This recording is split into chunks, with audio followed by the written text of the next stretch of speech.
up, I guess since we're talking about illnesses, we also have to send a prayer up to our girl Brandy Norwood, the singer, vocal Bible that many of us call her. She suffered what we believe is a seizure in her home in LA a few days ago. Apparently, there was a call that was made sometime on Tuesday, we believe, that she had fallen ill and was rushed to the hospital. Wednesday morning, her parents were there with her at the hospital, and we don't know for a fact if she did have a seizure. That is what people are speculating. But Brandy did come out and say on her Instagram that, you know, she thanks everybody for the well wishes and prayers, that she is going to be following the doctor's orders, that she was dehydrated and exhausted. And that was the reason for whatever happened to her, because she didn't still say that she had a seizure. She just said that she was dehydrated and that she, was suffering from exhaustion, and so that she was going to be resting and trying to get her body back on track. And you know, we need our girl Brandy. She is definitely one that we cannot afford to lose these days. And that dehydration is serious. Like, if you let yourself get too low in the fluids, your body gets completely out of whack. So yes, we got to make sure that Brandy listens to the doctor and do what she needs to do to take care of herself and her body. And of course, we know King Norwood and her husband are there helping and making sure that Brandy is okay. I was like, Brandy is probably stressed the fuck out, because you guys know the connection that she has with her damn brother, Ray J. And child, I don't know what to say about Ray J. We've always known that Ray J is a damn sensationalist, somebody who loves the spotlight at almost any cost. And this week, he has really disappointed me, which is not surprising because Ray J is full of disappointments. But I saw him on the red carpet for Candace Owens. So she has a documentary that's coming out. I don't even know the name of it. Okay. Won't even give her that much of my energy, but she has a documentary that's coming out. She had a red carpet affair yesterday or the day before. And we see a picture that Ray J is on the red carpet in his zoot suit with that fucking blonde hair mess on the top, standing next to Kid Rock. And was Kanye in the picture? I know that Ray J and Kanye have linked up. They now, I guess, are kindred spirits in their both needing to attack Kim Kardashian and the family, okay? And so these two now have decided to link up. And then we know that Candace Owens, because she was also a part of the White Lives Matter debacle with Kanye, I guess these two now have found themselves fast friends, and he is supporting her at at her documentary opening. And I have no respect for Kanye. Like, you are hanging with this woman who called your baby's mother, your ex-wife, a prostitute.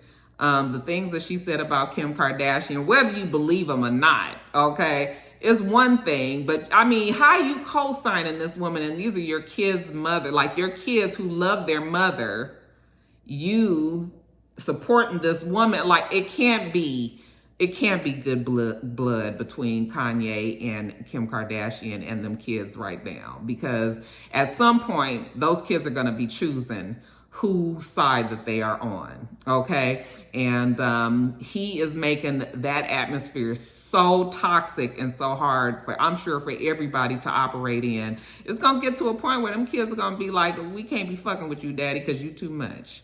And I hate that for him, because I do believe that Kanye loves his kids, but I think that Kanye also loves the attention, the spotlight even more. And then we know that he suffers from bipolarism, and child, who knows if he's having manic episodes or if this is just Kanye being Kanye. Like, you can't even really, there's no way to even explain what the hell goes on with Kanye, okay? But the fact that Ray J is up there with the shenanigans and the full-of-fucking niggatry. I'm sure that the Norwood family and Brandy in particular probably wishes that her brother wasn't involved in this bullshit.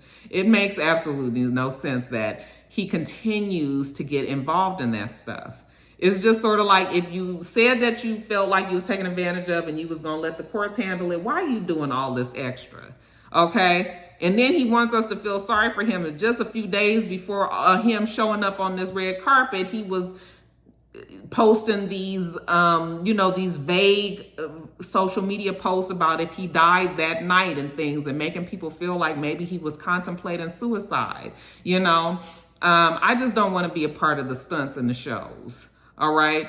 That's nothing to play with, nothing to, and nobody knows if Ray J is serious or not, but I just don't have time for it. I'm sick of Ray J, I'm sick of Kanye, I'm sick of Candace, I'm sick of all of them. And I know that Kanye, he fucked around and started talking about the Jewish people, and you can't be saying no anti-Semitic rhetoric out there. The Jewish people do not play that, okay? And now we've seen that Chase Bank and trying to kick them out of their damn bank. When the last time you've known of a bank that kicks a damn almost billionaire out of their damn, they don't want none of Kanye's money. That's how you know when you start doing the anti-Semitic rhetoric.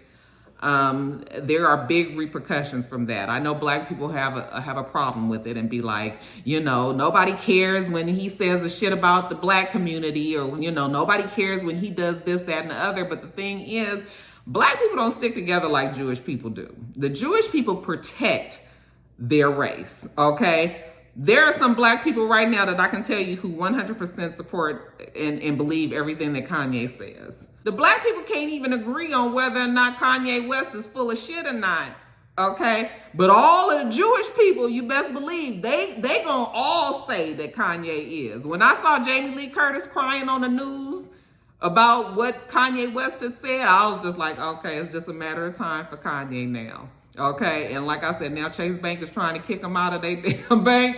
Like, we don't want your money, okay? And it's falling apart for Kanye. They're saying that if he loses this deal with Adidas, that he will no longer have this billionaire status that he has claimed that he is.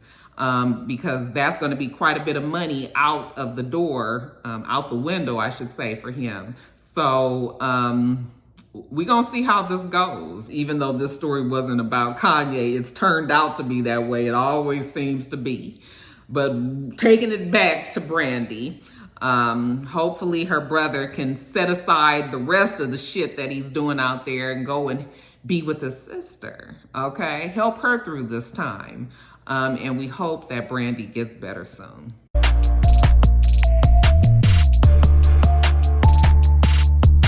It's so funny because Mr. called me the other day and he was laughing and he was like, you know who Charleston White is? And I was like, no. And he was like, you don't know who Charleston White is? I was like, no. Why would I know who this is? Who is he? And he was like, he's a comedian. He be on YouTube and, he's real funny. And he just said all this shit about T.I. and Boosie and all. And I was just like, yeah, I don't know who he is. He was very frustrated with me. He be talking about the gangs in LA, the Crips and I was like, mister, why would I even care about what's going on with the gangs in LA? Okay, like that's nothing that's gonna be on my radar. But anyway, what about the man? Okay, so Mr. goes on to tell me that Charleston White had a whole lot to say about Boosie and T.I. and their sons. You guys know that Boosie's son, Tootie Raw, I think is his name. I think it's Tootie Raw, and King, which is T.I.'s young son. Well, he's not the youngest, but he is the second to the youngest. I think he's the 18, 19-year-old kid. They've gotten themselves in some trouble recently. And King has been on social media and boasting him being arrested and, saying all of the things. And T.I. had already come on the internet and said that, his son is going to have to learn the hard way because he's told him many a times and, that he needs to stop doing what he was doing, and he's still doing it. Okay, so T.I. is aware of the situation. Okay, the intelligent adjacent, we like to call him. but there was really nothing else that he could do at this time. Well, with all of that going on, this comedian, Charleston White, was commenting about it, making jokes about it, talking about Boosie, talking about the son, okay, called him a pair of boots, told him they looked like a pair of boots, one looked like an ostrich boots and patent leather boots, just awful, you guys. Talked about King really bad. You know what people do, comedians do, you know, folks, when they comment, you know, on things that's happening in social media or whatever. For whatever reason, I don't think that Boosie has really responded to Charleston White, and that's probably smart. If he has, it might have been at the very beginning, but we haven't really heard anything from Boosie. But we have definitely heard from the intelligent adjacent, okay? Which when T.I. did respond, I was just like, why are you responding to him? It's very much the same conversation that I had about Cardi B responding to Akbar V. It was sort of like, T.I., why are you responding to this man? Okay, you are doing nothing but bringing more attention to him, which is probably what he would like for it to happen. I think that even he said that he was not expecting for T.I. to even respond to him. Okay, that he was just talking shit like he does. This is what he does. This is what people follow him for. And, you know, he was entertaining his followers or whatever. And then T.I. got wind of it. And we know that T.I. is, he has an ego for sure. And he's, I wouldn't say toxic masculinity, but he has this, what is the word that I'm thinking of? He's very, he's almost chauvinistic, and, you know, he's got this thing where he's very much a man. He always has to assert himself as a man, and he don't play and blah, blah, blah, blah, blah. Okay. So he's allowed himself to be pulled into Mr. White's, orbit now. And he's fallen victim to, being poked at and goaded and everything by Charleston White. And, you know, he's threatening to beat his ass. You know, he's telling him, like, why would you go after my child? Why would you go after the child? Okay, the son. Come after the father.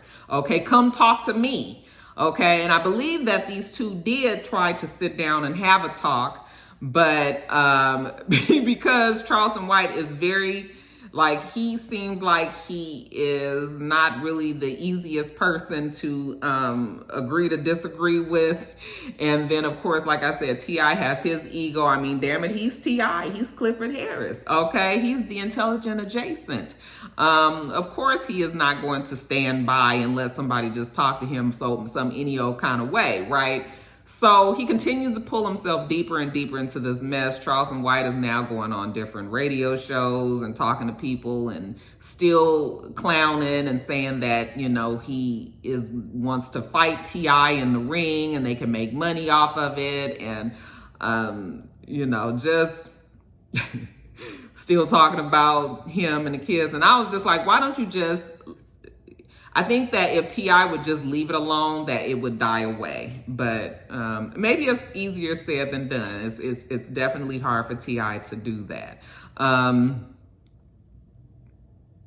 Now T.I. has looked like he has entered the second stage of this whole thing, where he's kind of in a grieving process because he's upset that the people of his community, as he has said, his friends in his community, fellow actors, I guess, fellow rappers and other people that he has come to the rescue many a times. You know, he said that him and his family have been helpful to many, many people of his community. And he just feels like nobody has taken up for his family or himself. When they're taken, you know, when people take shots at them, he feels like he's been let down by his own people. And my thing to T.I. is, well, yeah, I mean, I guess that can be a little discouraging, but you also have to remember that a lot of people don't want to get involved in this kind of shit. You shouldn't even have said anything, okay? Nobody wants to get involved with somebody who is going to continue to troll them on social media and all of that. I thought that if T.I. really wanted to do something about it, maybe he could have pulled some strings behind the scenes. But no, it's all the bravado. It's all on the camera. It's all of this. He's just pulled himself deeper and deeper into this. And that Charleston White guy doesn't seem to be stopping. He continues to speak on T.I. and his family. He's really focused more on T.I. because T.I. is the one that's responded. But, and it's too bad that as you become a celebrity and you come bigger and bigger, that people do attack you, but you also would think that T.I. would be used to it now. Like he would know that it comes with the territory. Okay. Now, T.I. is human. Okay. And of course you want to protect your children. But I think that he would have probably been better off just leaving the whole story alone and letting it die away. I mean, because like I said, Charleston White had already said that he didn't even expect them to respond. Okay, so we'll see if this continues on. But, I told you guys the last stage that T.I. went through was grief, and he seems quite upset and saddened that the people haven't been there for him. But we'll see what happens. I doubt that T.I. will take him up on his offer to fight in the ring. I would certainly hope not. Charleston White has definitely said that if anything happened to him or if T.I. did come around him, that he would call the police. So, he has already made that very, very clear. And so I just am hoping that T.I. can just wrangle in his emotions and realize that this is somebody who is trying to get at you and just kind of move on with his life. Let's just chill. Let this shit die away. Don't let it get under your skin.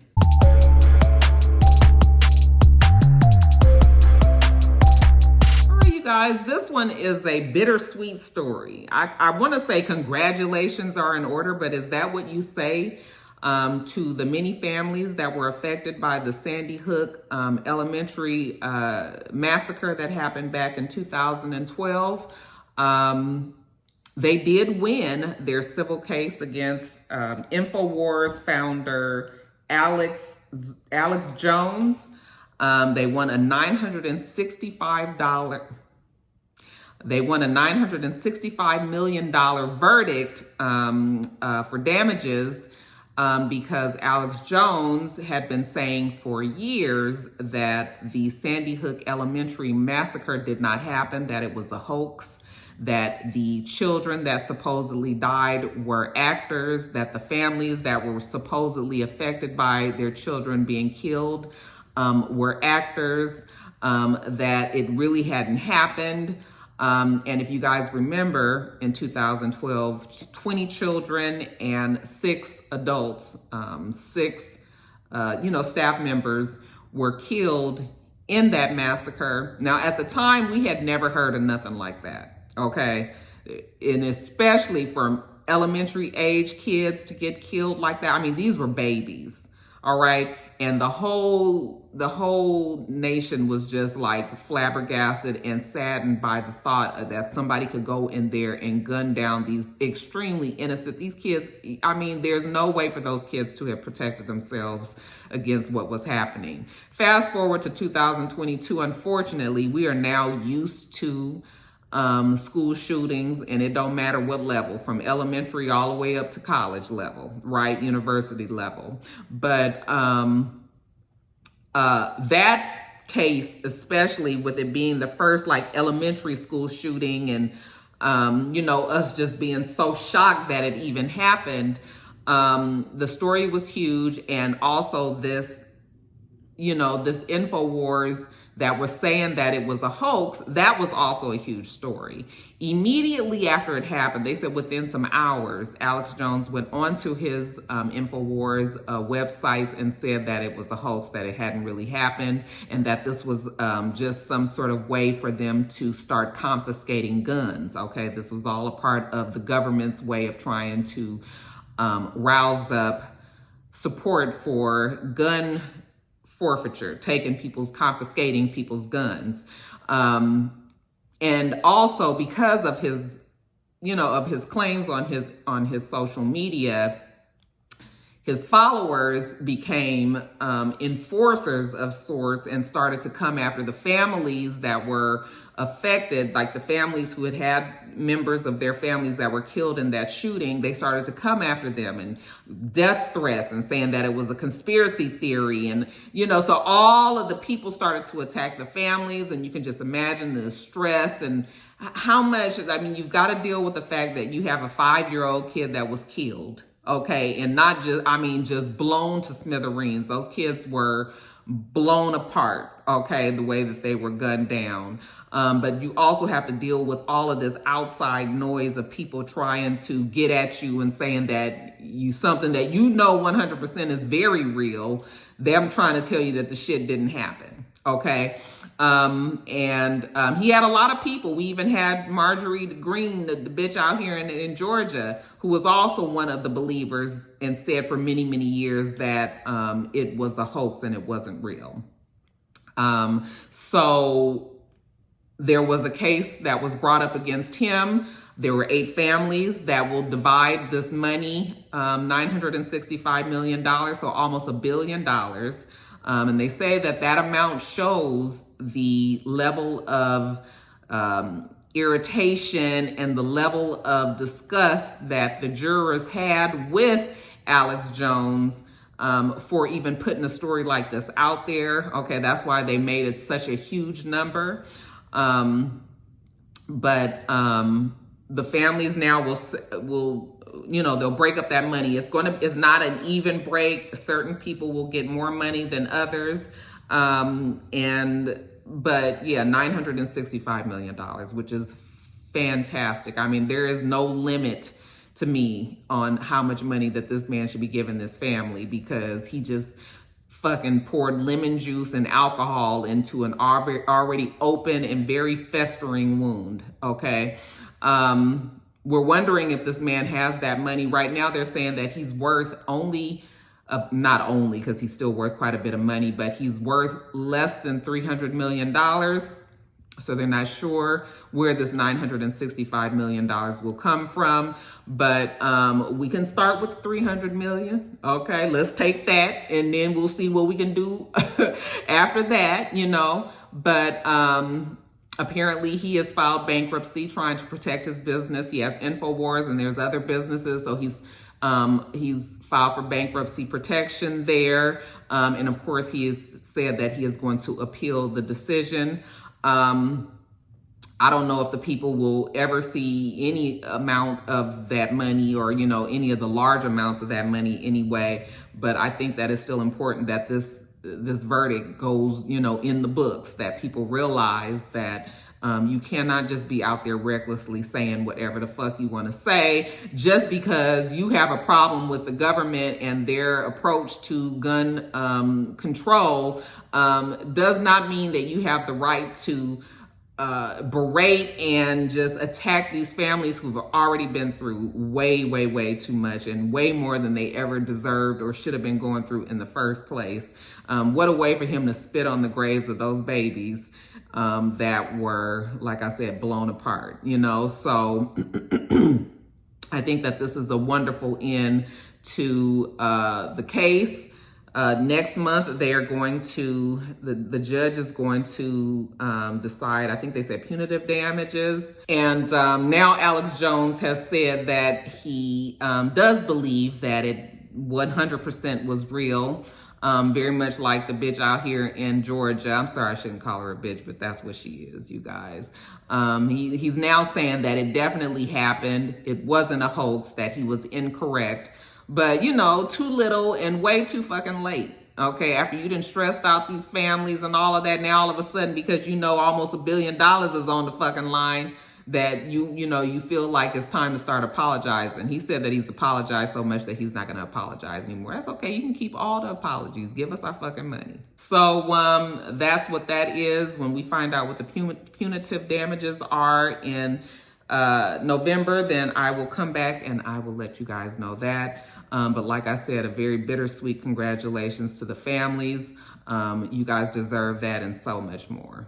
And rest in peace to those babies. Hopefully now that we've kind of gotten a little bit of answer for the shit that happened there, Hopefully those babies can now rest in peace, and the adults, but our babies especially.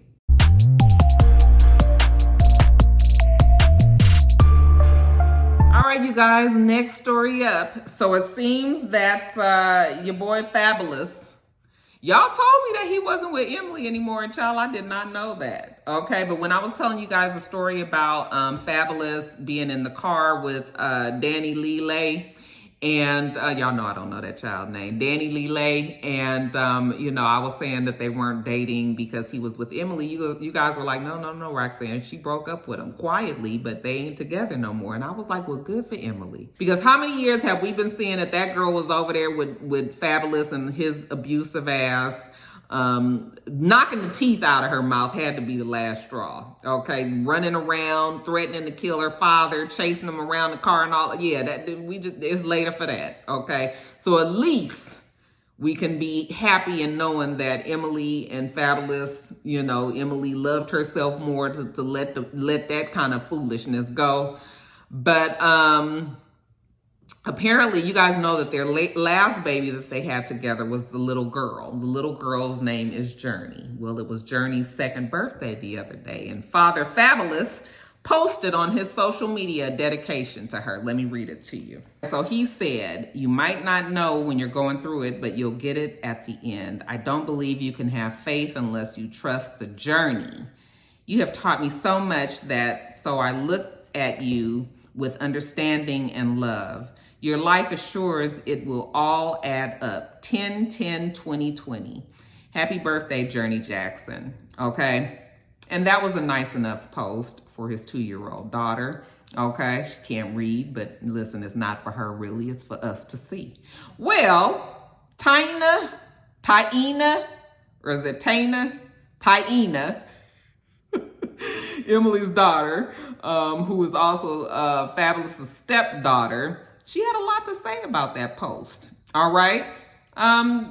In short, she was irritated that the nigga got onto social media and even had anything to say about little baby Journey, considering that he has no contact with little baby Journey. Let me read what she posted as a response. She said, "This post is hilarious. Might not know when you're going through it, but you'll get it at the end," is translation for, "I haven't taken care of my daughter in almost a year and don't even ask about her well-being because I don't care, and I'm bitter, and I'm only a father to my beautiful sons who I can manipulate. Stop playing with the internet." Okay, so that's what she said. So I'm guessing that the relationship, not only between Emily and Fab, has suffered, but also between Taina and Fab. And I mean, I guess if you was to ask anybody on Emily's family side, that Fab ain't doing what he's supposed to do. The other two little boys that they have are young, but they aren't grown enough and old enough to know about, the dramas that might come along with their father. So they probably are quite manipulative, manipulatable, I should say. Is that a word? Manipulatable? Yeah, I think that is. They may still be at that age where they kind of look up at their fathers with great big eyes and believe everything he says and are manipulated. Of course, Journey being 2 years old, she don't know shit from Shinola. So, there's that. But then you've got the big grown sister, Taina. I be fucking up them names, huh? Is very clear on what Fab is trying to do over there, trying to make himself look one way when it really is another. Okay. It's too bad though, because it's a family at the end of the day. And even though it's some steps in there and all of that, they were still a family, and it has fallen apart. And a lot of it could be because of Fabous's heavy hand. Okay. And I mean that literally. So, I'm just hoping that, that the family is able to at least get together with Fab, and, Emily is able to convince him that he needs to spend the time with his daughters as well, his daughter as well. I don't know if Taina, I don't even know if she wants to have a relationship with him any longer. Yeah. I mean, I think it's great that Emily did choose herself though, because we had heard so many things about Fabulous that it was just sort of like, girl, why is you there? And then, like I said, when we saw that video of them running around in circles outside and her father was involved and the mom and all, I was just like, oh no. Now, if you ain't got no damn respect for the damn daddy, then what is we really doing together, baby? If you don't like my daddy, you can't be with me. Okay? Absolutely not. Okay, so that is that. Moving on to the next story. All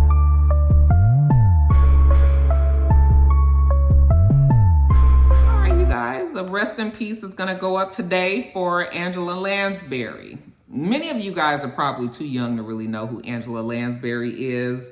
I remember her, of course, because my parents used to watch her on a show when I was young. Okay, she used to be on Columbo.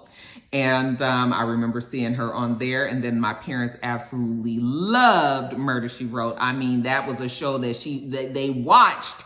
I can almost see them watching In the Heat of the Night and Murder, She Wrote, you know, like all together in the night.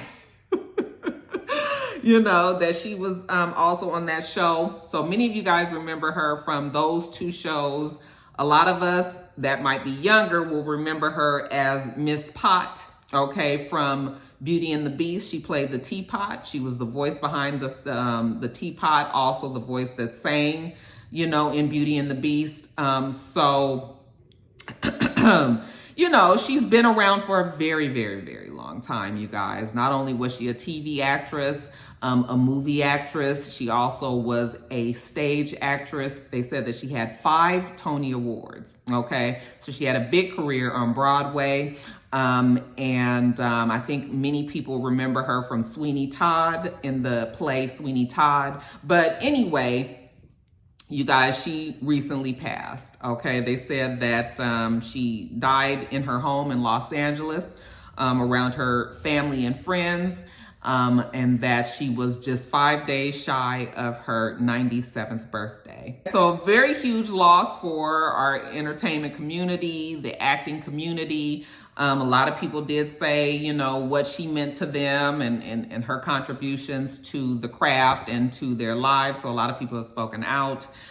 She leaves behind 3 children, Anthony, Deidre, and David. And then she has 3 grandchildren, Peter, Catherine, and Ian, plus 5 great-grandchildren.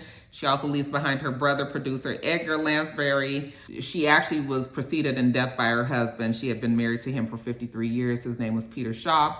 Like I said, she was 96, almost 97 years old. Rest in peace to Angela Lansbury.